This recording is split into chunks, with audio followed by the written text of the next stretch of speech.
Marvel is bringing the MCU to TV in a totally different way. It's a battle of killer TVs and robots at CES 2021. And the troubles continue for Cyberpunk 2077. All that and the latest and everything cool today in The Rundown.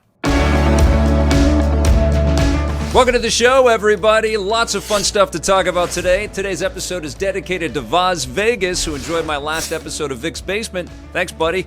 Now, Marvel is coming back this week in a big way with WandaVision, but it's very weird. You're seeing the ads for it everywhere, but WandaVision, yes indeed, is launching on January 15th on Disney+. It's a big deal for both Disney and for Marvel. It's the return of the MCU, which has had a long gap because of the pandemic. Kevin Feige himself, in a recent Variety interview, called this year that we've been dealing with COVID-19 as our version of Thanos' snap.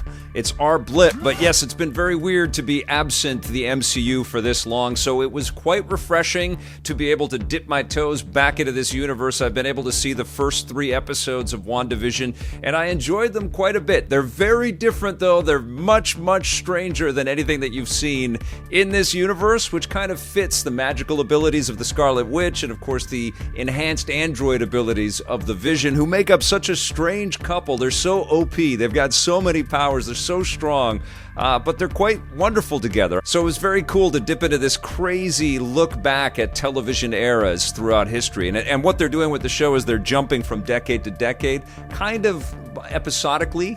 And so you're kind of on the edge of your seat wondering what the heck they're going to surprise us with next. And what was kind of cool to find out about this show is that the sitcom elements of the series were shot in front of a live studio audience, just like classic sitcoms through the eras. I found that out at a press conference that I got to attend with all of the lead actors. So Elizabeth Olsen was there, Paul Bettany, Kevin Feige was there, showrunners were there, and also Teyonah Parris, who plays Monica Rambeau, the older version of Monica Rambeau, who we saw as a kid in Captain Marvel. And we also meet Catherine Hahn's character, Agnes, who is a total scene stealer. She's phenomenal in every scene that she's in.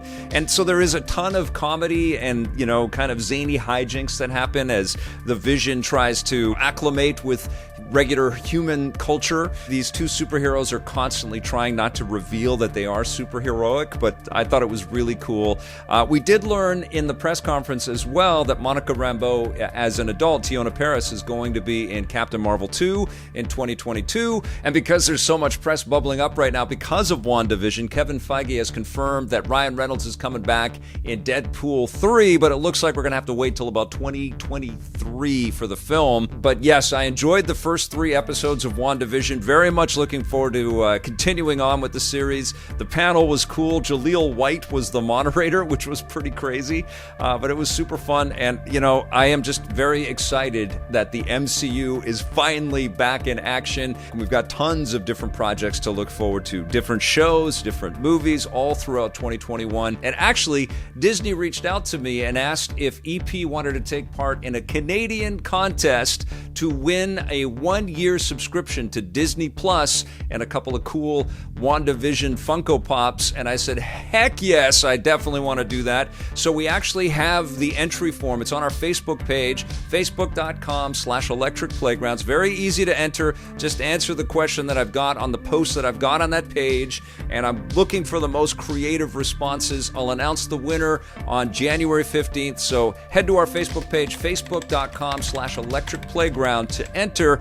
And good luck to all of you that do. Now, while things are heating up in the Marvel Universe, the battle for the best TV rages on at CES 2021. Yes, CES is back on, and there are a lot of ways to soak up all the information virtually. LG is showing off their new OLED sets. They're called the Z1, G1, and C1 sets, and they come with a new processor called the Alpha 9 Gen 4, which sounds a little bit like a superhero team. That processor is also going to be in their mini LED and nanocell TV sets, so they're trying to get the consumer at every different level. And of course, one big demographic that enjoys LG is the gamer demographic, and LG is very aware of that. They have the Game Optimizer in their sets. It's meant to cut down on lag and to eliminate screen tearing as it sort of pairs up with its G-Sync technology. Samsung is also going after a lot of that crowd as well. They have a new processor in their TV sets called the Neo Quantum processor. They're leaning into micro LED for a lot of their their technology. They've got 4K and 8K variants.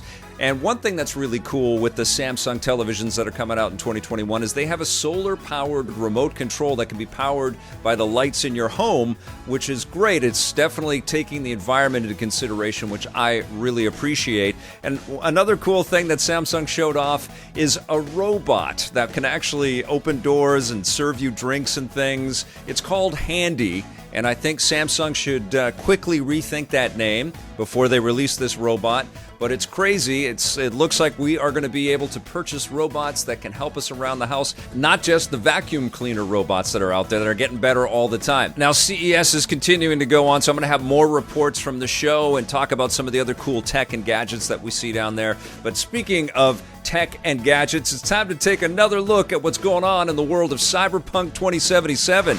Oh my God, the hits keep coming for this game that was so heavily hyped and anticipated in 2020. Now what we're hearing is Poland's Office of Competition and Consumer Protection is investigating CD Projekt Red to see that they're doing everything they can to fix the game and keep their consumers happy, as well as I would imagine a lot of the investors into the company quite happy. CD Projekt Red is also embroiled in some class action lawsuits, at least one, and I think more are in the works right now. It is a total debacle, the launch of this game. It's got a lot of beautiful work in there. I know there are tons of fans of the game out there. We just had Bear Safi on the show not too long ago talking about his love and admiration for Cyberpunk 2077. But I think it's a tremendous accomplishment that came out of the oven not fully baked. So I'm waiting a little while before I dive back into the game. And hopefully CD Projekt Red can turn it around, can appease everybody. One of the things that this office in Poland that's investigating CD Projekt Red can do is they can actually fine the company up to 10% of its profits if it's not satisfied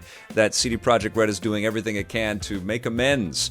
So a lot of lessons are being learned right now by Cyberpunk 2077. But I want to hear from you guys, though. Have you been playing it? What do you think of this game? Does it deserve all of this grief that it's getting right now? Are you concerned about the developers? Do you think maybe some of the executives that made decisions, clearly poor decisions to launch this game early should receive some kind of punishment? Should they be docked in pay? Should they be asked to leave the company? Let me know in the comments below. And while you're typing all that up, I want to let you know that there is going to be a free Zombies week for Call of Duty Black Ops Cold War. This is going to give players a chance to check out the whole Zombies mode. This is something that Treyarch has never done with their Zombies mode before, and it's super fun. It always is super fun. It's great in Black Ops Cold War. I really enjoyed it as well. PlayStation players can also check out the Onslaught mode, the Zombies Onslaught mode, which is exclusive to PlayStation, which I know angers people that don't play on PlayStation. And the last little bit of news that I'm going to leave you with is that it looks like we might be getting the Mass Effect Legendary Edition in March. Some retailers out of Indonesia and Singapore have leaked stuff. Boy, those retailers love to leak things, don't they? So we don't have that long to wait. I can't wait to jump back into those games, and I can't wait to do another rundown for you guys. I'm going to be back tomorrow with a brand new show, so make sure you subscribe to the channel if you dig this. Thank you to everybody that's supporting EPN. We will see you soon, and until then, play forever.